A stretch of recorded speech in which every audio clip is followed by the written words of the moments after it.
process of getting For Glory together, jumping from just an idea, a thought, to actually having a script ready, and then doing more and more drafts of that till we have a final draft, and then doing the storyboards was an interesting process because it is a very unique film in that there isn't much dialogue, there isn't much acting, but it's very production heavy.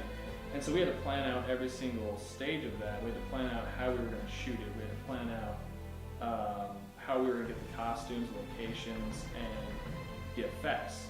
And so we kind of took each of those piecemeal, starting with how we were going to shoot it. And so when we actually went to storyboards, we said, well, we're going to do this first-person point of view. And so we looked at that and the way that looked, and we got that written down. But then we had to build our camera rig, which Jim Marbaugh did a really good job of experimenting and trying to figure out what would work for that. And it was a bit of trial and error, but we finally got something where we actually had the camera flipped. And so everything was being shot upside down and had to be flipped in post. But it really did work, and it was I think a motorcycle helmet.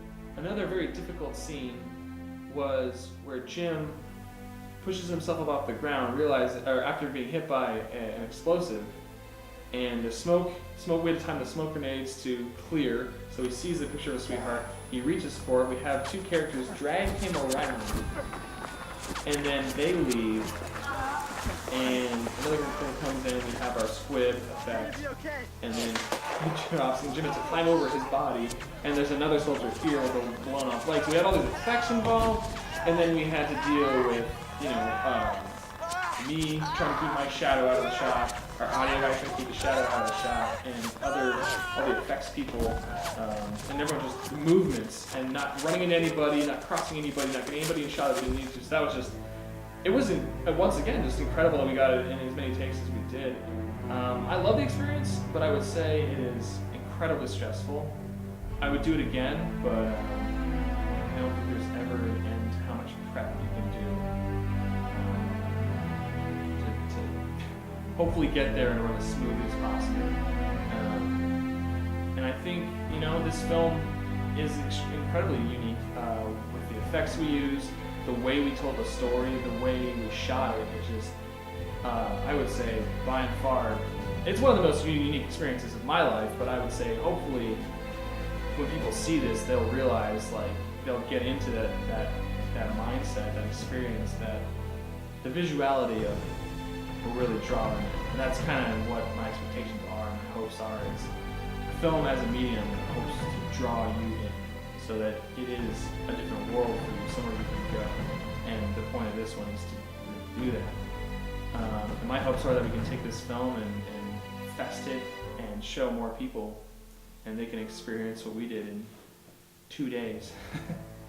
The whole point of this project and why I chose to do it in the style I did goes back to the idea that film is for the audience to be getting a real, well, at least specifically for this, a visceral experience, a visceral world, really, that just is completely enveloping you. And we decided that the way to do that was to show it in first person, and I think that adds to the grittiness of it, because you really have to turn your head with the character. You have to look at the things he looks at, and you don't get to turn away from that. You don't get to say, no, let's cut. There's no cutting. There's just what he sees and what you see.